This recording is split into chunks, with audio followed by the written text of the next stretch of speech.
नमस्कार। इस चैनल के द्वारा वर्ल्ड की जियोग्राफी और इंडिया की जियोग्राफी को मैप के थ्रू कंप्लीट कराया जा रहा है। साथ ही साथ आगामी उत्तर प्रदेश पीसीएस और समीक्षा अधिकारी परीक्षाओं को ध्यान में रखकर भी कुछ वीडियोज़ आपको अवेलेबल कराए जा रहे हैं। अगर आप इन परीक्षाओं की तैयारी करते हैं तो इन वीडियोज़ को ज़रूर देखा करिए और आप शेयर कर दिया करिए, कम से कम कुछ ऐसे लोग जो पढ़ने वाले हैं उन तक ये वीडियो पहुँच जाए।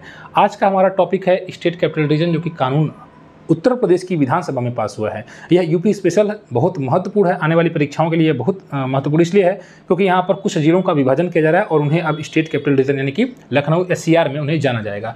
इसके पहले आपने दिल्ली एनसीआर का नाम सुना होगा, जिसमें दिल्ली में नेशनल कैपिटल रीजन है, जिसमें राजस्थान उत्तर प्रदेश के कुछ क्षेत्रों को मिलाकर एनसीआर बनाया गया है। अब ठीक उसी प्रकार से उत्तर प्रदेश के लखनऊ जिले के पड़ोसी जिलों को मिलाकर अब स्टेट कैपिटल रीजन बनाया जाएगा। चूँकि यह विधानसभा में कानून पास हो गया है, इसलिए अब आपके लिए ज़्यादा महत्वपूर्ण हो जाता है।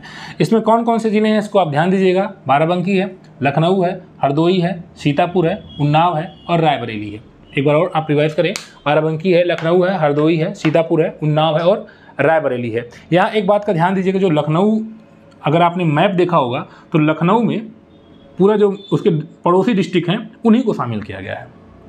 जैसे लखनऊ के ऊपर हरदोई है, फिर यहाँ सीतापुर है, बाराबंकी है, ये मैप के अकॉर्डिंग मैं बता रहा हूँ, ये रायबरेली और उन्नाव है, तो इन्हीं को शामिल किया गया 6 जिलों में।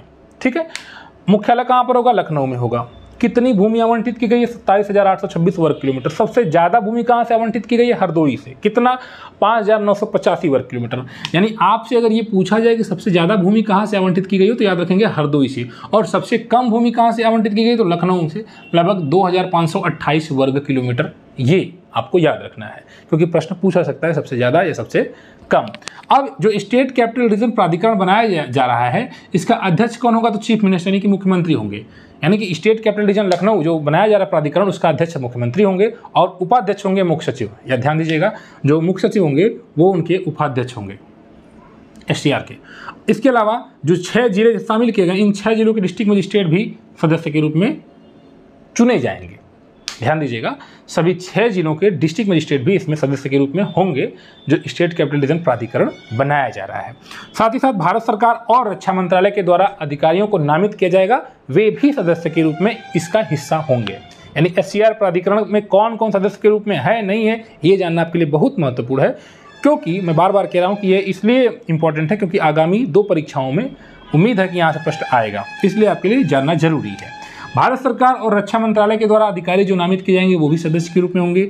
अब इसका लाभ ये है कि विकास की क्षेत्रीय योजनाएं बनेंगी। जब भी विभाजन किया जाता है तो यही बात सबसे पहले रख दी जाती है कि क्षेत्रीय विभाजन, क्षेत्रीय विभिन्नताएं हैं और उसके योजना बनाई जाएगी डिफरेंट वे में। जैसे उत्तर प्रदेश का भी विभाजन की मांग उठती है, कारण यही बताया जाता है कि क्षेत्रीय विभिन्नताएं हैं और उसको हम विभाजन करने के बाद उसकी योजना बनाएंगे अलग तरीके से और फिर उसका डेवलपमेंट करेंगे।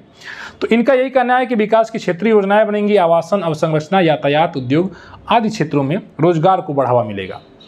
ये इसका लाभ है। सरकार कह रही है कि हम उद्योग को बढ़ावा देंगे इन क्षेत्रों में, यातायात को बढ़ावा देंगे और अवसंरचना जो डेवलपमेंट है और आवासन है, ये सभी चीज़ें होने वाली हैं। ठीक है, इससे हमारे रोजगार को बढ़ावा मिलेगा, ये सरकार का कहना है। तो फिलहाल के लिए आप इतनी चीज़ें याद रखें। स्टेट कैपिटल रीजन जो उत्तर प्रदेश में, चूंकि आज विधानसभा से कानून पास हुआ है और आगे विधान परिषद से कानून पास हो ही जाएगा, और नहीं भी होगा तो आप जानते हैं कि विधान परिषद की शक्तियाँ उतनी नहीं है जितनी कि राज्यसभा की। इसका मतलब यह हुआ कि विधानसभा ज़्यादा महत्व वाली है और अगर विधान परिषद कानून नहीं भी पारित करता है तो भी आसानी से यह कानून विधानसभा के पारित होने के कारण पारित हो जाएगा और राज्यपाल इस पर अपनी अनुमति दे देंगे। तो अब आपको ये पढ़ना पड़ेगा और ये चीज़ें जाननी पड़ेगी।